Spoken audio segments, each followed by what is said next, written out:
Thanks, Ricky.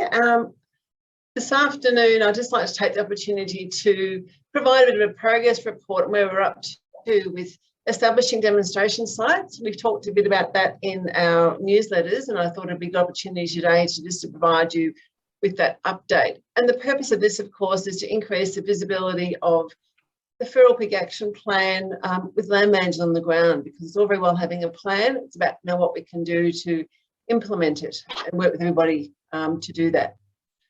The next slide, please, Narelle. So in terms of why we're doing this and the formation of these demonstration sites, we really see this as being the first step in delivering a national approach to integrated feral pig best practice management.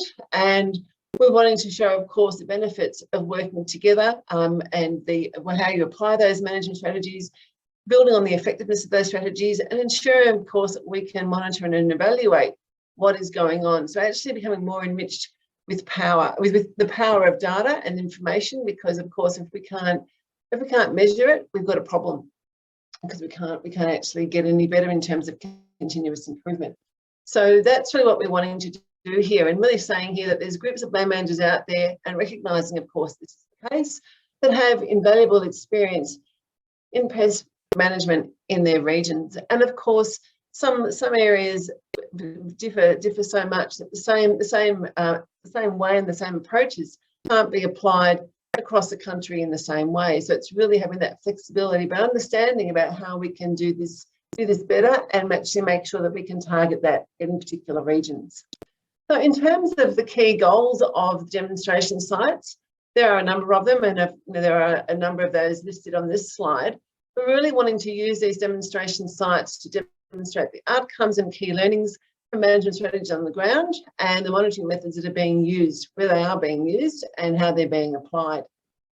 We also really importantly recognise the importance of having strong community engagement in this, and how we can ensure that people remain engaged in best practice management groups over time. So really wanting to understand from these groups how they're establishing participation and people joining these groups, and how they're maintaining the interest and involvement and participation in the activities that the group runs. So that's a big key focus.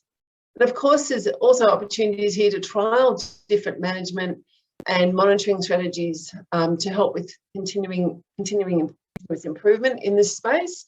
So that's a big one, as well as new approaches or alternate approaches come to hand. Also, we've got to look at building regional and national awareness of the work going on, and what we're doing here about adoption of integrated best practice management strategies, which is a key part of this. Again, it's all about what we can do and how we can do it more effectively. Next slide, please.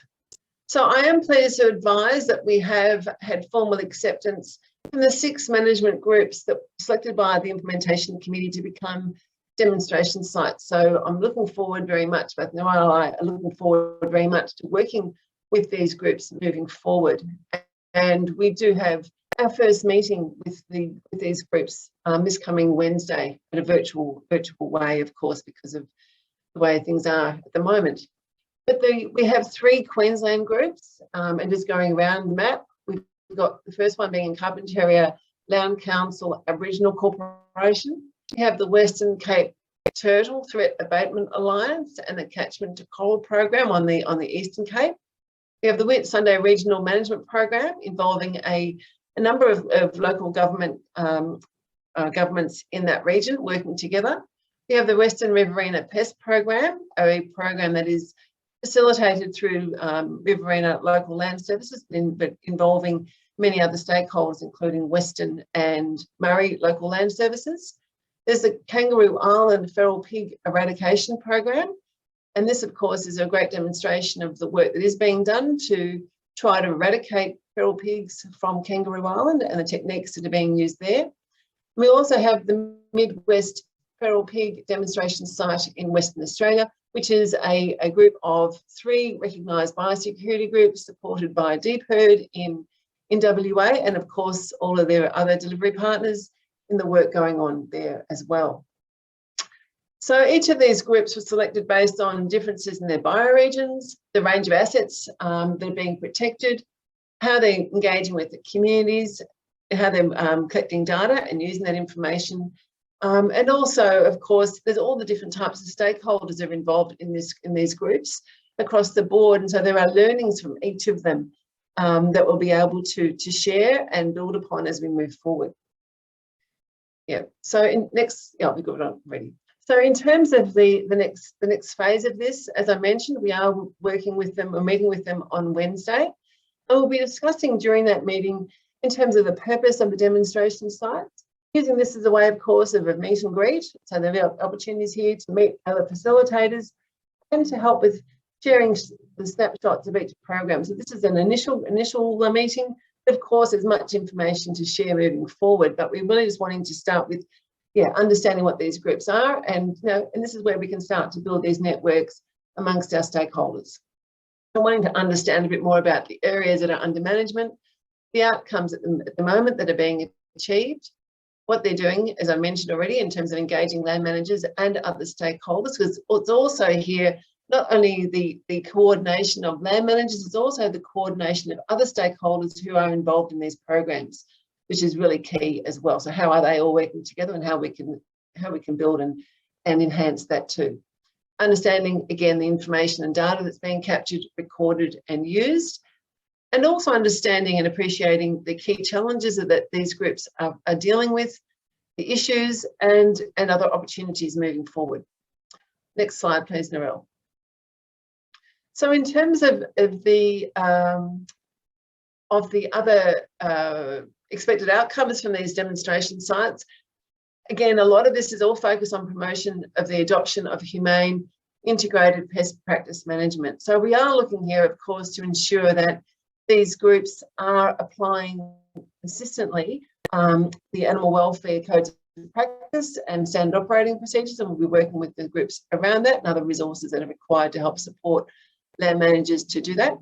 Again, it's also around strengthening networks between management groups, a strong forum for information exchange and how we can do that. We'll be establishing up some land manager case studies because, of course, the peer-to-peer learning is really valuable in this area, rather than just listening to, say, me talking about this. It really is around what is working on the ground and building up those networks. What we're doing in relation to collecting, reporting and using outcomes-based data, again, looking at gaps and opportunities and what we can do to address them. And as Ricky mentioned earlier, the whole area around investment and what we can do here to really get some strong investment pitches and understanding of those needs, to actually look at capturing funds to help support the work that's required to address the issue and deliver the vision of the plan. So with that, I will pass it back to Ricky and open to any questions during the Q&A session later on this afternoon. So thank you very much for your attention. Thank you, Heather.